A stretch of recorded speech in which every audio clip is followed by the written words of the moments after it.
Hello, welcome to this week's episode of Weekend Reading, the show where I talk about what I read last weekend, what I'll be reading this weekend, and then I either pose a question of the week or bring up an abandoned plot. It's all got to do with comic books. If you watch, you'll understand. Let's get to what we read last week. Last week, we had Captain America, Volume 5, All Die Young Part 2 by Ta-Nehisi Coates, Leonard Kirk, and Matt Mila. A decent ending to the overall Captain America storyline that's been going on. Ta-Nehisi Coates is leaving, so this is his last part. This is basically the conclusion of his story. It was okay. The ending felt a little just a return to the norm of, they brought back the Red Skull and everything. Nothing really to write home about. Not terrible, but not too great either. Then we also had Amazing Spider-Man, Volume 14, The Chameleon Conspiracy. This one was pretty good. This one was my pick of the week. There's been a lot going on in Spider-Man recently. Spider-Man is always kind of the soap opera of comic books. There's always a lot of shit going on. In this volume specifically, there is a lot going on. Trying to break down all the different points is... Let me try to organize in my head. The main storyline, as the comic book suggests, is about the chameleon. It's about the chameleon and a device called the clairvoyant, which had been created by Peter Parker's lab partner Jamie Tolentino a couple volumes back. It's this device that can calculate all the variables, not just in our reality, but in multiple realities, to predict the future to like a 95 percentile or something like that. It's something crazy. Jamie had used it before to gamble in this very illegal casino that floats above Manhattan that was run by a criminal called Chance. It's a place that's populated by a bunch of costume criminals, most of whom work for Chance or owe him money or something. Jamie gets approached by Chance, who's working with the Foreigner, who I said before I didn't know who that was, but I actually do know who that was. He's shown up in this comic book before. He's also actually shown up in the Captain America storyline by Ta-Nehisi Coates early on. He's a spy. He's like an evil spy guy.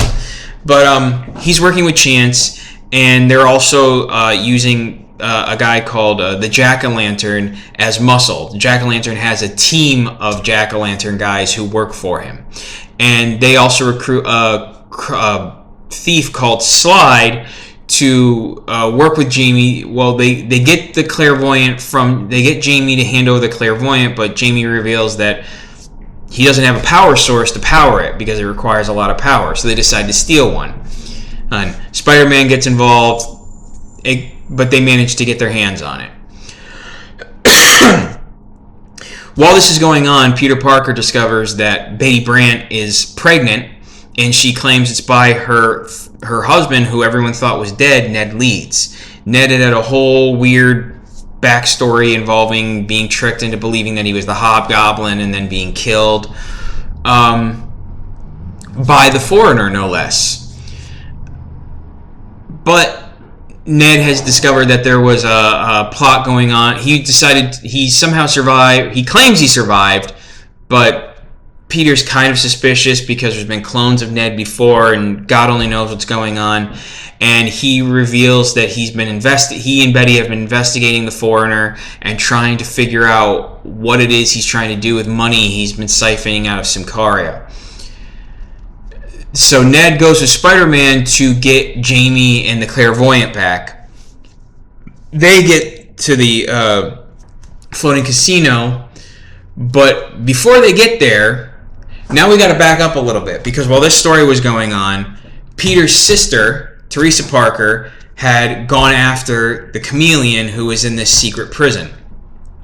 When she gets to him, she's planning on killing him for payback for her dead partner. Chameleon reveals that he's been in contact with a guy named Carl Fears, who's also known as the Finisher. The Finisher was the guy responsible for setting up Peter and Teresa's parents to look like they were traitors that were working for the Red Skull. He also arranged to have them executed. So she hates Carl Fears as much as she hates the chameleon. And They reveal that for years that Carl recruited the chameleon years ago and turned him into the spy that he is today in some secret school that he created where he raised kids to be spies for him. And they revealed that Teresa might actually be one of these kids, and that they even give these kids the same serum they give Chameleon that allows him to change his face. This throws Teresa's already complicated history into even more of a fucking complicated mess. How does that relate back to the other storyline? Well, it turns out that the gang of jack-o'-lanterns that are working for Jack-o'-lantern, including a bunch of the other costume villains that are on Chance's flying casino, are in fact these chameleon spies, because the chameleon and Carl Fears are intending to steal the clairvoyant from Chance and Foreigner and Jack-o'-lantern. This leads to a big fight that Ned and Peter get involved in, and in the end they end up crashing Chance's flying casino into the Hudson River.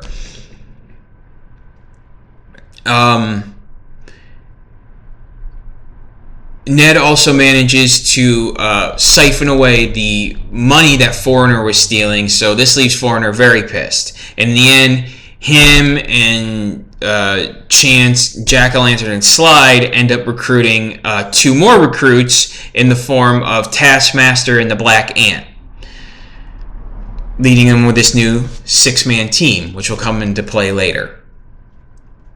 Teresa has basically been...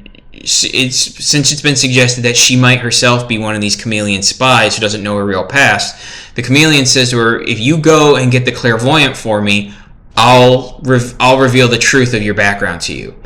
Which is coincidental because Peter and Jamie have decided they can't keep the clairvoyant anymore. They have to give it to someone they can trust. So Spider-Man takes it and he gives it to Teresa, saying he trusts her to know what to do with it. She decides to just destroy it, deciding that she doesn't need the chameleon to reveal her past to her, that regardless of whether she is really Teresa Parker or if she's just, some, kid who had her head messed with and believes she's Teresa Parker, she's deciding that's who she's going to be because that's who she wants to be. So that's how that ends. There's also a bunch of other side storylines that are going on. First off, a guy named, the villain, or sometimes villain, named Overdrive has sort of kidnapped Mary Jane Watson, but he really just kidnapped her because he wants her help looking for Carly Cooper, who he was forming a relationship with. Carly has gone missing, and he knows that MJ is Carly's friend, so maybe she can help find her. MJ says she will. Carly is being held in some sort of weird secret prison with Harry Osborn. That's weird, because Harry Osborn is supposedly supposed to be Kindred. What's going on with Kindred? Well, as this whole thing starts, Spider-Man is still reflecting on how he screwed up with the whole life tablet thing, and it got into the hands of the Kingpin, who brought his son Richard Fisk back from the dead. Richard Fisk is also known as the villain The Rose. A bunch of the other heroes are not too happy about this, and they want Spider-Man's help because they decided that it's time to do something about the Kingpin. They can't just let him run around as the mayor of New York City and the Kingpin of crime. That then leads us to where the Kingpin is holding Kindred in Ravencroft Institute, where he's being imprisoned and tortured by Baron Mordo. While he's being tortured by Mordo gets jumped by the Spot, who's working for Norman Osborn, who runs Ravencroft Institute. Norman wants to try to help his son, and that's who he believes the Kindred is his son. He wants to help him. Kindred is less than amicable towards that. But now there's suggestion, because Harry's being held in this prison, that maybe Harry isn't Kindred. What further complicates it is at the end of the storyline, we see that Kindred approaches the Chameleon saying he needs more of the serum that he uses to change his face. So that further suggests that maybe Kindred was lying about being Harry Osborn, and he just said that to fuck with Peter and Norman. Now, while all this is going on throughout the whole thing, Dr. Octopus is also being fucked with by Kindred, because he's got Dr. Octopus, who's now back to his Otto Octavius form. I guess in the Superior Spider-Man storyline, he just decided he was just done doing that and made a deal with Mephisto to go back to his old self. He's having Otto put together a new Sinister Six. So you got Otto as number 1. He recruits Sandman as number 2. Brings Electro, the original male Electro, back from the dead as number 3. He recruits Sergei Kravinoff, Kraven the Hunter, as number 4, and then suggests that he's going to have Kraven go after number 5, who is Kurt Connors the Lizard. Now, Kurt Connors has been a good guy recently, but that's changed before. So they're building up to this Sinister War storyline that looks very interesting, and I'm looking forward to what that's going to be. So yeah, that was Spider-Man, Amazing Spider-Man Volume 14, my favorite of the week this week. That was last week, I mean. What's this week? This week, we have Seven to Eternity, Volume 4, The Springs of Zal. This has been a good fantasy series, so I'm looking forward to this. I believe it's the end of the series, so we'll see. Adam and the Mud King's journey comes to an end at the fabled Springs of Zal, which promise to cure the fallen Mozak Knight of his fatal affliction and fulfill the promise the God of Whispers owes him. Is it a ruse or salvation? Will it be worth the sacrifices? Adam have made? Jesus Christ. Rick Remender and Jerome Opeña bring their ethereal fantasy epic to a stunning conclusion, collecting 7 to Eternity, 14 through 17. Like I said, this has been a good, crazy fantasy epic. I look forward to attending. Then next up, we also have Eternals Volume 1, Only Death is Eternal. Been looking forward to this. The movie I wasn't too sure about, but that first trailer made me interested. And of course, they're bringing back the series, because up until recently, all the Eternals were supposedly dead, but we'll see. But yeah, obviously that doesn't stay the case because they're eternal. Never die, never win. What's the point of an eternal battle? For millions of years, 100 Eternals have roamed the earth, secret protectors of humanity. Without them, mankind would be smears between the teeth of the demon-like deviants. Their war has waged for all time, echoing in our myths and nightmares. But today, the Eternals face something new. Change. Can they or anyone on Earth survive their discovery? An Eternal has been murdered by one of their own, and this may not be the last such killing. But Circe's number one suspect is Athena? Plus Titans clash in a city driven mad as Icarus battles Thanos. From the minds of Kieran Gillen and Esad Rabik comes a new vision of the classic Marvel mythology. Collecting Eternals 1 through 6 by Kieran Gillen, Esad Rabik, and Matthew Wilson. So that should be interesting. So, this week we are doing a abandoned plot. The abandoned plot this week has to do with the X-Men character Apocalypse. Apocalypse is an ancient mutant that has been around for 2,000 years and claims to be the first mutant. He's very powerful. He's been an enemy, recently an ally of the X-Men, but a major character for decades. At one point, he was believed to be dead and was replaced with a clone that was supposed to become the new Apocalypse, a younger clone that was supposed to become a new Apocalypse, but was recruited into the X-Men, and he was known as Ethan, or sometimes called himself Genesis. That character seems to be gone now. God only knows if he'll come back or not.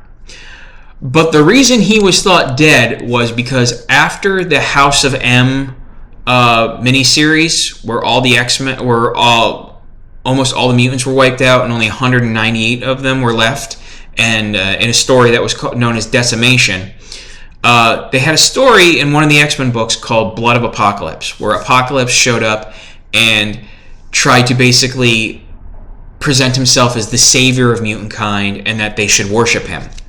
And it was involving his blood. It was a weird thing.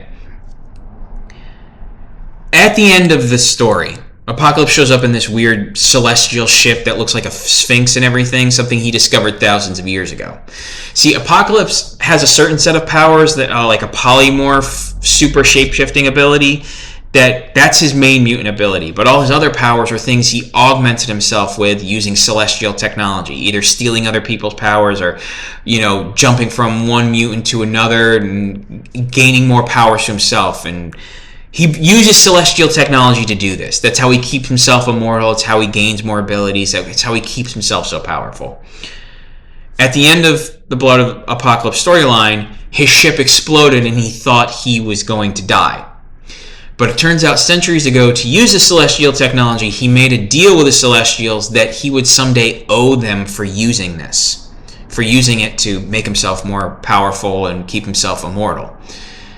So, at the end of the Blood of Apocalypse storyline, when he thinks he's going to die, the Celestials contact him and say that debt that he owes has now come due, and that it's time for him to pay it, that they need him for something. So it seemed like they were setting up something big involving the Celestials and Apocalypse. And then nothing ever came of it. That was it. It was just left abandoned. Apocalypse just showed up again. He was back to his old evil self. No real answer of how he was supposedly alive or where he'd been or what he'd been doing. Just gone and then came back. I guess everyone just forgot about it. That was a pretty forgettable time in the X-Men, to be fair, but still. It's like you set something up that looks like it's going to be interesting and big. It just kind of is the reason I'm doing this, is that you have writers that look like they're going to set something up, and then those writers just sort of leave or forget for whatever reason, and then nobody wants to take up what they were doing, and that's kind of sad in my opinion. But yeah, that was an abandoned Apocalypse storyline, so not too much to say about it. I still got to figure out how to end these. But yeah, that's it. Yeah. Enjoy your weekend. Enjoy your reading. Have a good one, folks.